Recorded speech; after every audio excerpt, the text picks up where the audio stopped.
Short pant ছাড়া short pant আমার emotion ভাই, লবণ না ভাই। এ ভাই এই শোনেন, এদিকে আসেন। নেবেন না মানে? আমি দেখেই বুঝছিলাম এটা জট কাস্টমার।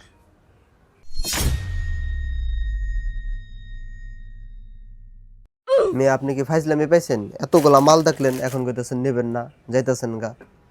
তাহলে ভাই আমি এতগুলো লইতে পারবো না, খালি প্যান্ট লমু। কত রাখবেন কন? যে বিক্রেতা হবে সে 100 করে টাকা পাবে। ভাই 1100 টাকা। ভাই 200 টাকা দিবেন? কইলোটা কি 1100টার জন্য 200 টাকা? ভাই আমরা গরিব, তাই কাজ করে খাই। আমাদের পরিবার আছে, আর আপনাদের মতো কিছু কাস্টমার এসে আমাদের মূল্য দিতে চায় না। আমরা পেটের দায়ে কাজ করি।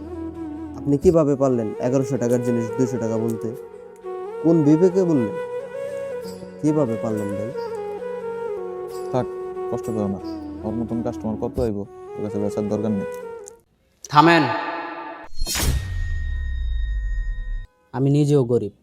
হ্যাঁ, আমারও ঘর নাই, বাড়ি নাই, টাকা নাই, পয়সা নাই।